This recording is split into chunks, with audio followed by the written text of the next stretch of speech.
Maite, muchas gracias por venir. Gracias a ti. Cuéntanos a qué te dedicas, cómo ha sido tu recorrido para contextualizar al público y en qué momento estás actualmente. Bueno, pues yo comencé mi vida laboral como enfermera, luego hubo una transición por diferentes situaciones personales. Pasé por enfermera, trabajadora social, educadora social y ahora soy docente. Esta transición de enfermera a docente podemos preguntarnos cómo es posible. Fue una situación personal, enfermé en un momento determinado de mi vida con un linfoma y entonces me tuve que replantear mi vida y mis objetivos futuros. Entonces, bueno, pues cambié el trabajo que llevaba durante 20 años haciendo como enfermera a otro como docente para formar y preparar al alumnado que se dedica a lo social. Yo a veces me digo que soy sanisocial. Sanitaria y social. Qué bien, ¿no? Te hace muy buen match, además, yo creo, ¿no? Yo hago mezclas de palabras, a veces mis hijas me dicen, ¿creas palabras nuevas? Pues bueno, pues... ¿Y qué es lo que te lleva a ser enfermera? O sea, ¿qué es lo que se te despierta a ti en ese momento de tu vida? Pues el cuidado, empatizar con otras personas y acompañarles más que nada en esos periodos complicados de la vida que hemos pasado todas. Atender, acompañar, generar cambios en la sociedad, para mí es importante. A ver, la enfermería no solamente es trabajar para cuidar, estar ahí, pinchar medicación, etcétera. Es algo más que eso, es educar también, acompañar en el dolor en situaciones complejas. Y con respecto a mi trabajo como trabajadora social o educadora social también que lo soy, pues es también acompañar y generar cambios. Entonces, pues para mí es ese hilo conductor del cuidado, del cambio y del acompañamiento.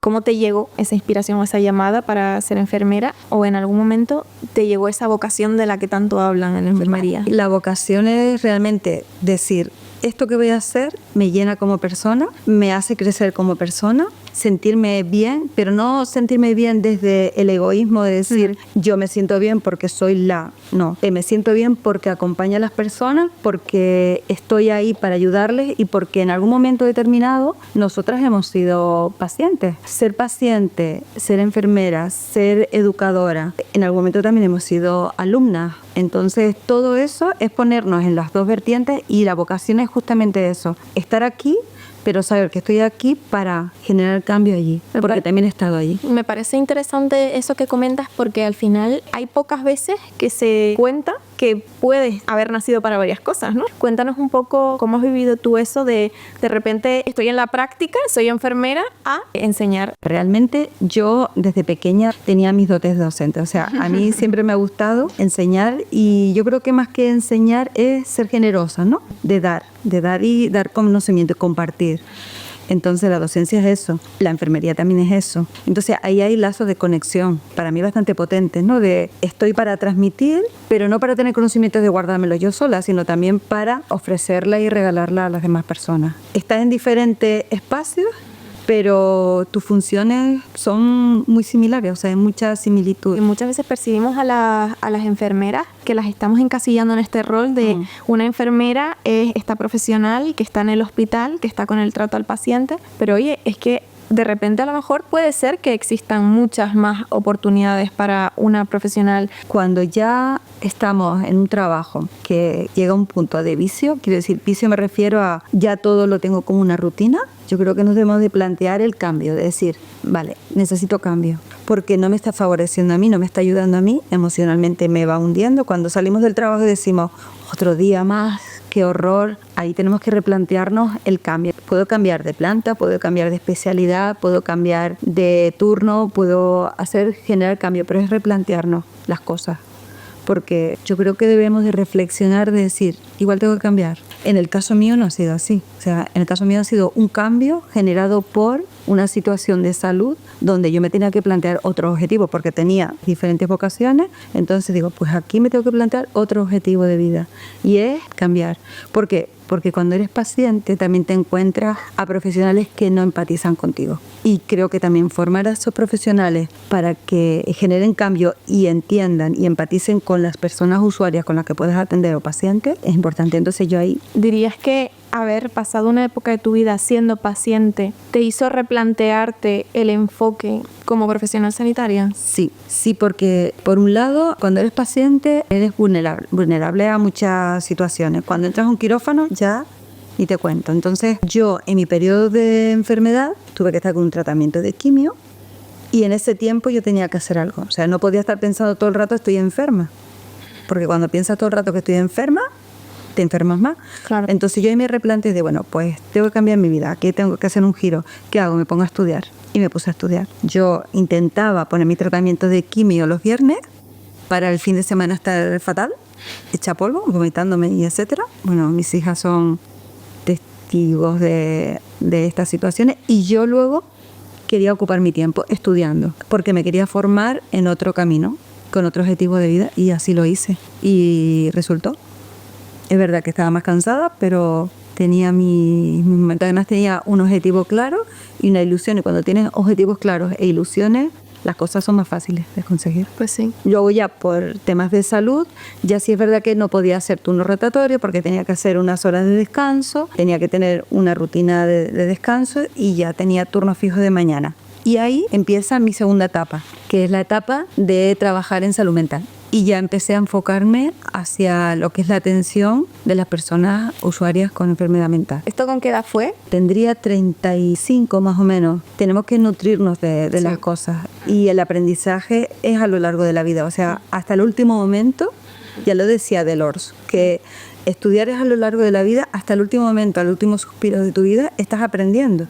Porque si no aprendemos y no estudiamos y no nos vamos formando, nos vamos encasillando y entonces nos quedamos obsoletas. Y quedarnos obsoletas en nuestra formación te aburre. Claro. Y por eso es importante la vocación que hablábamos antes, ¿no? Porque cuando tú sientes vocación por algo, casi que de forma innata te sale un poco esas ganas de aprender, esas ganas de saber más. Yo creo que todos tenemos varias vocaciones. Es rascar un poquito. Sí. Si solamente quieres ser enfermera, te puedes especializar en muchísimas cosas. Para mí lo más duro del trabajo en enfermería, cuando comienzas a trabajar y tienes esos contratos eventuales, es trabajar en días especiales, como por ejemplo Reyes, Navidad, cumpleaños de tus hijas. Es duro y tienes que aprender a gestionar. Recuerdo que para mí más dura fue unas Navidades, que bueno, me tenía que ir a trabajar un día a Reyes y mis niñas eran pequeñitas. Entonces, claro, a esas personitas decirle que te tienes que ir el día de Reyes es complicado, ¿no? ¿Cómo lo gestioné? Hice un previo de mañana, el día de Reyes, mami se tiene que ir a trabajar, pero el día de Reyes siempre nos levantamos temprano, súper temprano. O sea, en mi casa siempre hemos sido muy noveleras con el tema de los Reyes. Entonces aquí a las 5 de la mañana ya está la fiesta. Bueno, pues abrir los regalos ese día y luego decirle a tus niñas que te tienes que ir a trabajar. Y claro, mi hija, la más pequeña, pues recuerdo en algunos momentos salí con el pijama detrás de mí. No te vayas, ponte el pijama. Con las manitas así que no llegaba a los lados. Tienes que sentir tú Bueno, pues imagínate, pues no le muestras a ella las emociones, pero terminas fatal. Entonces, claro, tienes que decirle, mira, mami se va a trabajar, pero como ya hemos abierto los regalos, mientras yo voy a cuidar a otras personitas que también necesitan el Día de Reyes estar ahí, pues juegas con tus cositas. Y cuando mami regrese, pues nos vamos a hacer la visita a las abuelas y seguimos con el Día de Reyes. Entonces, bueno, no las terminabas de convencer del todo porque es complicado, porque a esas edades no lo entiendes, pero era la mejor forma que yo tenía para hacerla. Pero era muy complicado y muy duro. Para mí fue bastante complicado esa fecha. O sea, la recuerdo con mucha tristeza, la verdad. Me imagino que tiene que nos pasará a todas las personas que lo hemos sufrido, ¿no? ¿Qué papel jugaban tus compañeros a la hora de intentar conciliar vida personal y profesional? Jugaban un papel muy importante porque cuando había momentos, pues, por ejemplo, fechas señaladas, por ejemplo, cumpleaños, y le comentas y le dices que, bueno, que el turno que tienes pues coincide con ese día, entonces en ese momento, pues, el trabajo en equipo era muy importante. Intentaban cambiarte el turno, que tú ese día no fueses a trabajar, o incluso tengo una anécdota de una de las veces en Navidad que me permitieron llegar en lugar de las 8 a las 9 de la mañana para poder estar con las niñas antes de trabajar. Entonces, el trabajo en equipo y el trabajo de los compañeros y compañeras ha sido muy importante. He tenido la suerte de trabajar siempre con profesionales y, bueno, con compañeros que más que compañeros y compañeras les digo que hemos sido amigas y, de hecho, hoy en día no trabajo en el hospital, pero sigo quedando con ellos en Navidades, etcétera, y están para ayudar. Y gracias a ellos y a ellas, la conciliación pues se terminaba de completar. Al final, con la cantidad de horas que se hacen dentro de un hospital, tus compañeros se vuelven casi parte de tu familia. Sí, totalmente. Pasa más tiempo con ellos que con tu familia. Exacto. ¿Y qué consejo le darías a una madre o un padre que esté intentando conciliar su trabajo con la vida personal en familia? Dar consejos es complicado. Sí. Pero bueno, daría unas recomendaciones que yo utilicé en su momento y bueno, por un lado es aceptar el trabajo que tenemos. El problema de conciliación la tenemos el personal sanitario, sino también en otras profesiones, con lo cual no estamos solas en este barco. Y por otro lado, yo por lo menos lo que intentaba era ajustar los turnos para ir a recogerles al cole y estar pues también presentes en ese momento de recogida, o hacer turnos de noche para por la mañana, cuando ya un fin de semana llegabas a casa, pues ellas estaban en casa y aunque mi hija, la pequeña, me abría el ojo, me decía, ¿estás despierta, mami? Que llegabas cansada y decías, no, estoy dormida, pero yo te estoy hablando y tú me contestas. Bueno, pues hacer eso de hacer noche, aunque sea un esfuerzo grande, pero pasar el fin de semana con ellas. Luego también otra de las recomendaciones que hago es que en el caso mío buscamos un colegio en el que tenía atención temprana, las clases y luego clases extraescolares, con lo cual o le podías llevar por la mañana o le podías recoger por la tarde. Entonces, bueno, pues un poco de margen, ¿no? Un margen, o sea, no castigarnos y sentirnos culpables del abandono de nuestros hijos y nuestras hijas, porque también puede ser, no podemos caer en esa línea de qué mala madre soy, qué mal padre soy, no. Claro. No, estamos, pues, es una profesión que hemos elegido, es una vida que tenemos y a esas personitas chiquititas también le tenemos que explicar que ese es nuestro trabajo. Ellas tienen de estudiar, el nuestro es aquel, que estamos presentes y que les queremos mucho, que no les estamos abandonando ni tampoco estamos priorizando a otras personas antes que ellas, que la prioridad nuestra son ellas. Durante tu trayectoria como profesional sanitario, ¿cuál dirías que ha sido el desafío más grande? Lo recuerdo con gran cariño y me pareció un reto también muy grande en mi vida cuando trabajaba en salud mental, en psicosocial. Tenía unas usuarias que eran ya mayores, pero no sabían ni leer ni escribir. Para mí fue un gran reto. Vamos a ver de qué manera puedo ayudarles a que puedan leer o escribir. Me puse en contacto con una emisora de radio que se dedica a la alfabetización y en este caso les pedí material, presenté un proyecto y me dediqué a alfabetizar a estas personas. Ellas me decían, yo solo quiero poner mi nombre porque cuando voy al banco, cuando voy a algún sitio tengo que poner la huella. Entonces, claro, era un reto muy grande. Claro. Y aprendieron a leer y escribir. Fue un proceso de 2 años. Lectura, hay unos libros de lectura fácil donde el Quijote, por ejemplo, puede adaptarse a la lectura fácil. Entonces eran capaces de leer. Yo presenté un proyecto y luego hice un póster en un congreso internacional sobre ese proyecto de alfabetización en la salud mental. Recibí un premio porque fue algo innovador. Era un reto para dar respuesta a unas mujeres que tenían un doble estigma. Por un lado, ser mujer y por otro lado, tener una enfermedad mental. Es que para mí es algo muy emocionante porque parece algo muy sencillo decir, voy a enseñar a... ¿Y por qué? Si es una persona mayor, pero es que ahí es donde vamos a hacer feliz a otra persona de esta manera. Y aprendieron. Bueno, ¿y qué dirías que es lo que a ti personalmente te ha hecho crecer profesionalmente por haber pasado por 3 roles tan diferentes entre sí y qué similitudes podríamos encontrar entre todos ellos? He evolucionado. He empezado de una manera, sigo evolucionando y seguiré evolucionando. Quiero decir, yo todavía no he determinado que voy a seguir como docente. A lo mejor pues cambio. Bueno, ahora es mi pasión, pero bueno, estas profesiones que tengo es disfrutar de lo que hago. He crecido como persona porque he tomado decisiones y esas decisiones que he tomado y esos objetivos que me he replanteado los he conseguido. Entonces, bueno, pues ha sido una evolución, siempre en la misma línea, porque para mí tiene un mismo hilo conductor que es de transformación. La semana pasada, una alumna fue paciente mía en el hospitalito de niñas y me reconoció. Me reconoció porque yo les había leído un cuento, porque a mí me gusta mucho hacer la lectura de cuentos con perspectiva de género. Qué bien. Entonces yo hice la lectura de Rosa Caramelo. Yo a ella no la había reconocido porque claro, era pequeña en aquel momento y ahora es una chica pues ya de 20 y pico de años y me reconoció, me dijo el nombre, me dijo el libro, me dijo, o sea, todo eso que yo hice en aquel momento me lo reconoció y yo, vamos, me emocioné de tal manera, ella se emocionó tanto, dice, aunque no me des clase, pero me alegro tanto de encontrarte aquí y ahora estoy dando clase en el sur de la isla. Para mí eso fue potente. Una semilla que yo planté en su momento cuando era enfermera, han pasado unos años y ella se acordó de mí. Pues eso significa que tampoco he cambiado tanto, o sea, he cambiado un poco.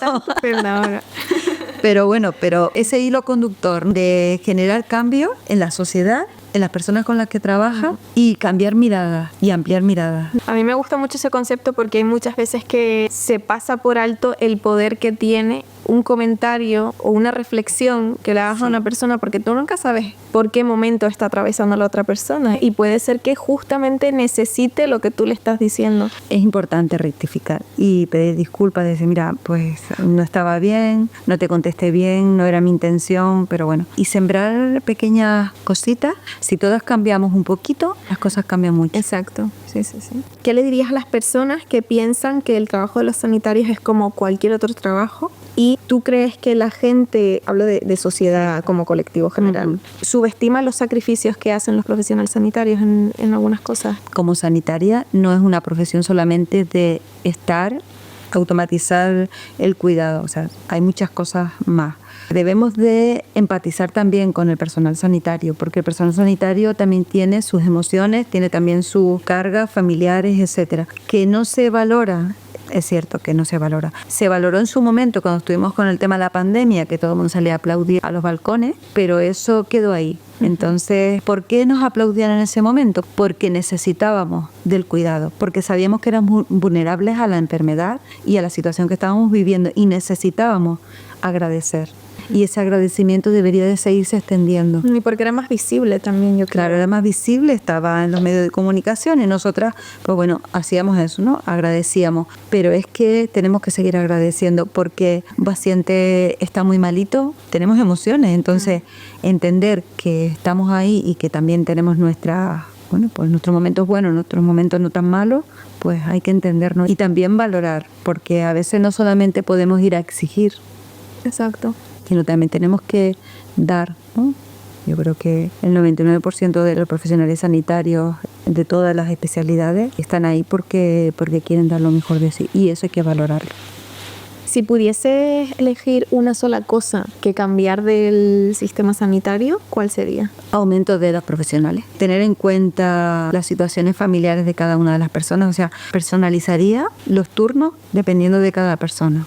Imagínate pues un papá solo, o sea, las familias monoparentales necesitan pues un apoyo, ¿no? Entonces pues ajustarlo. Tener también en cuenta pues esa necesidad de las vacaciones, de los días de descanso, de las horas. Entonces todo eso y luego después también que se tuviese en cuenta la conciliación familiar dentro de los propios centros hospitalarios. O sea, tener unidades donde yo, como madre soltera o padre también, o una familia monoparental, pueda llevar a mi niño o a mi niña al hospital donde tenga un espacio, un centro infantil, por ejemplo. Eso sería ideal. Es verdad que hay hospitales que sí que lo tienen, pero las plazas son muy reducidas, pero luego hay otros que no lo tienen. Entonces, plantearnos esa parte. Eso sería genial. Sí. Sería ideal. Sí, de sueldo. Sí. Eso ya, bueno, por descontado, ¿no? Eso por descontado. Y bueno, ya para finalizar, ¿qué te gustaría que los estudiantes a los que enseñas entiendan sobre la realidad de los sectores en los que has trabajado? Que tengamos siempre la mirada de que ellas son las expertas de sus situaciones y que nosotras seamos las que acompañamos en ese proceso. Yo siempre le digo a mis alumnas, yo no le puedo decir a las personas lo que quieren y lo que tienen que hacer. Ellas son las que me tienen que decir a mí lo que necesitan y yo les acompaño en ese proceso. Y eso es lo que hago. Qué bonita reflexión esa. La verdad es que es una de las frases que además siempre se los pongo, se los resalto. No somos expertas. Nosotras no somos las que le tenemos que dar el camino. Además hay una cosa que digo muy graciosa, que ella se ríe mucho, nosotras somos las que tenemos que facilitar la caña para pescar. No soy la que tengo que darle el pescado. Yo le tengo que dar las herramientas, no forzarles a darle. No ser nosotras las expertas de, sino ser las que apoyamos y caminamos al lado de para dar esas herramientas. Es lo que les diría y lo que les digo. Pues Maite, muchísimas gracias por pasar un ratito aquí con nosotras. Para nosotras ha sido un verdadero honor tenerte aquí. Espero que hayas pasado un rato agradable, diferente. Sí, agradecerles, darme la oportunidad de estar aquí porque bueno, es aportar mi pequeño granito de arena y a poder compartir lo mío con otras personas, que no nos estanquemos, que sigamos adelante, que generemos cambios y los cambios que generemos y el trabajo que hacemos lo hagamos desde el corazón. Trabajar desde aquí, no automatizar, sino trabajar desde... Que lo sientes, porque... De sentirlo y cuando no sintamos eso, desde el corazón, replantearnos tengo que cambiar.